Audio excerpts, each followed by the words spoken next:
নমস্কার, তাপসী রান্নাঘরে সকলকে স্বাগত। শুরু করছি নতুন একটা দিনে নতুন একটা ভিডিও। আজ আমি করে নেব থানকুনি পাতা আর বাটা মাছ দিয়ে অসাধারণ একটা রেসিপি, হেলদি ও স্বাস্থ্যকর। এই বাটা মাছ দিয়ে থানকুনি পাতা দিয়ে এভাবে হেলদি ও স্বাস্থ্যকর ঝোল করে দেখুন। খেতে কিন্তু ভীষণ ভালো লাগে, গরম ভাতে জাস্ট জমে যাবে। কেউ খেয়ে বলতেই পারবে না যে এটা থানকুনি পাতা দিয়ে করা হয়েছে। তাহলে আমি রেসিপিটি কিভাবে করছি আমার সঙ্গে থাকুন আর দেখতে থাকুন।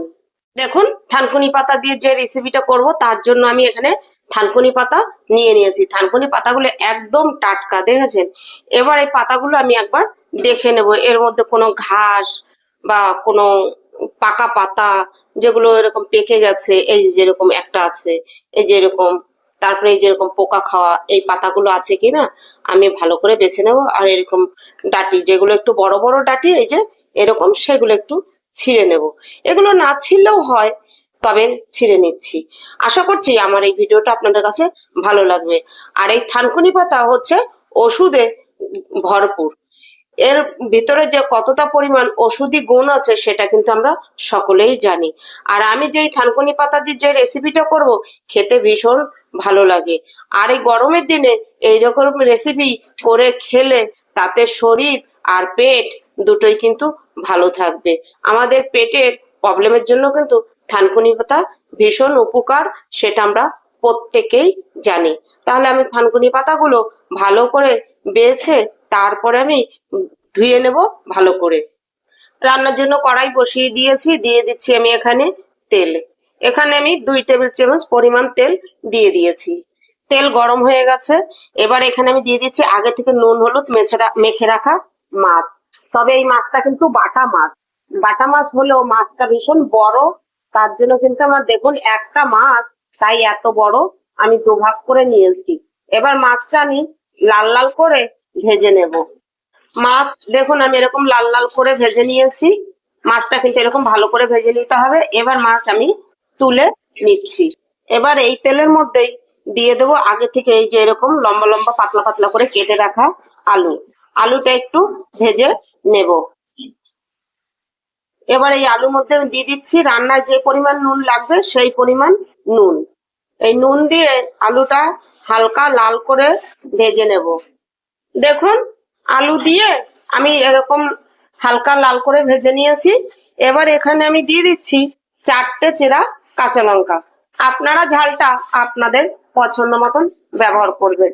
এবার দিয়ে আমি দিয়ে দেবো এই যে থানকুনি পাতা ধুয়ে এরকম করে একটু কেটে নিয়েছি থানকুনি পাতা। দেখুন, থানকুনি পাতা দিয়ে অনেকেই অনেক রকম রান্না করে খেয়েছেন, কিন্তু একবার এভাবে মাছ দিয়ে থানকুনি পাতা ঝোল করে খেয়ে দেখুন, ভীষণ ভালো লাগে। আর এই যে এখনকার সময় কড়া রৌদ্র, চড়া গরম, এই রৌদ্রের দিনে এরকম থানকুনি পাতা দিয়ে আর এরকম ছোট মাছ দিয়ে যদি পাতলা ঝোল করা যায় খেতে কিন্তু ভীষণ ভালো লাগে। আমি কিন্তু এখানে কোনো মশলাই ব্যবহার করব না। যদি আপনারা চান তাহলে একটু জিরের গুঁড়ো ব্যবহার করতে পারেন। আমি এখানে কাঁচা কোনো মশলা ব্যবহার করছি না। এবার দেখুন থানকুনি পাতাটা দিয়ে দেখুন কতটা পাতা দিয়েছি, একদমই মিশে গেল আলুর সঙ্গে। আপনারা এভাবে একবার করে খেয়ে দেখবেন।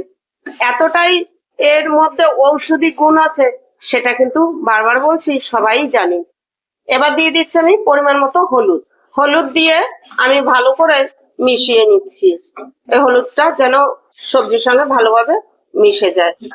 দেখুন, আপনারা একবার ট্রাই করবেন। আশা করছি আমার এই ভিডিওটা আপনাদের কাছে ভালো লাগবে। আর এর আগে আমার চ্যানেলে আর একটা ভিডিও দেয়া আছে থানকুনি পাতার শুক্তো। থানকুনি পাতার শুক্তো কিন্তু খেতে ভীষণ লাগে। তবে সেই থানকুনি পাতার শুক্তো ভিডিওটা যখন দিয়েছি আমাকে একজন জিজ্ঞাসা করেছে, আমার এক বন্ধুই, যে থানকুনি পাতাটা তিতো লাগে কিনা। না, থানকুনি পাতাটা তিতও লাগে না, কষ্টেও লাগে না। রান্না করলে কিন্তু খেতে ভীষণ ভালো লাগে। আর এই রেসিপিটা গরম গরম ভাতের সঙ্গে খেতে জাস্ট জমে যাবে। এরকম রেসিপি থাকলে আর কিছুই লাগবে না। দেখুন, আমি হলুদ দিয়ে 1 মিনিটের মতো মিশিয়ে নিয়ে দিয়ে দিয়েছি জল। তবে এখানে আমি আর একটু জল দেব।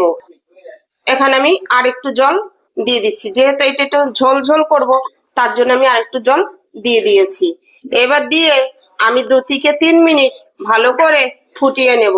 দেখুন ঝোল ফুটে উঠেছে, এবার আমি দিয়ে দেবো ভেজে রাখা মাছ।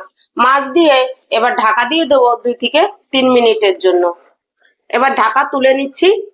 এই দেখুন 2 থেকে 3 মিনিট ফুটে নিয়েছি। এবার আমি নামিয়ে নেব। কড়াই বসিয়ে দিয়েছি। এবার কড়ার মধ্যে দিয়ে দেবো একদম সামান্য একটু তেল। এইটুকু তেল দিলেই হয়ে যাবে। এবার তেলের মধ্যে ফোড়ন দিয়ে দিচ্ছি। দেখুন অল্প একটু জিরে, আর দিয়ে দেবো আমি এখানে সামান্য একটু রাঁধুনি। আমি দু রকম মিলিয়ে ফোড়ন দিয়েছি। এবার আমি ঢেলে দিচ্ছি মাছের ঝোলটা। দিয়ে এবার ফোড়নের সঙ্গে ভালো করে আমি মিশিয়ে নিচ্ছি। এবার ফোড়ন দিয়ে আমি আরো 1 থেকে 2 মিনিট কিন্তু ফুটিয়ে নেব। দেখুন আপনারাও কিন্তু এরকম করে এই থানকুনি পাতা দিয়ে এরকম, আমি এখানে বড় বাটা মাছ দিয়েছি, আপনারা ছোট বাটা মাছ দিতে পারেন, সেটাতে বরঞ্চ আরো বেশি ভালো টেস্ট হবে। অন্য কোনো জ্যান্ত মাছ দিয়েও খেতে পারেন, সেটা যদি শুধু বাটা মাছ দিয়ে খেতে হবে সেটা কিন্তু নয়, যে কোনো জ্যান্ত মাছ দিয়েই এটা খাওয়া যাবে। দেখুন আমি এটা আরো 2 মিনিট ফুটিয়ে নিয়েছি। আপনারাও একবার বাড়িতে এভাবে ট্রাই করুন। আর আমার ভিডিওটা ভালো লাগলে একটা লাইক, কমেন্ট করুন, আর বন্ধুদের সঙ্গে বেশি বেশি শেয়ার করুন। এখনো যারা আমার চ্যানেলটি সাবস্ক্রাইব করেননি, চ্যানেলটি সাবস্ক্রাইব করে আমার পাশে থাকুন। আর পাশে থাকা বেল আইকনটি প্রেস করে নোটিফিকেশনটি অন রাখুন।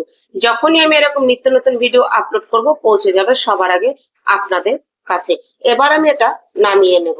এখানে একটা বাটি আমি নিয়ে নিয়েছি। দেখুন আমি নামিয়ে নিচ্ছি। দেখুন নামিয়ে নিয়েছি। তাহলে হয়ে গেল হেলদি ও স্বাস্থ্যকর একটা থানকুনি পাতার বাটা মাছের ঝোল। এভাবে থানকুনি পাতা আপনারা অবশ্যই করে খান। থানকুনি পাতা আমাদের শরীরের জন্য ভীষণ উপকারী, ভীষণ ঔষধি গুণ আছে এই থানকুনি পাতার মধ্যে। আর এই থানকুনি পাতা মাসে 2 বার 3 বার খেতে পারলে খুবই ভালো। থানকুনি পাতা গ্যাস, তারপরে পেটের যে কোনো সমস্যার জন্য ভীষণ উপকারী। তাহলে আমার ভিডিওটা যদি ভালো লাগে অবশ্যই লাইক, কমেন্ট, সাবস্ক্রাইব করুন। পাশে থাকা বেল আইকনটি প্রেস করে নোটিফিকেশনটি অন রাখুন। আজ ভিডিওটা এখানেই শেষ করছি। ফিরে আসবো নতুন একটা দিনে নতুন একটা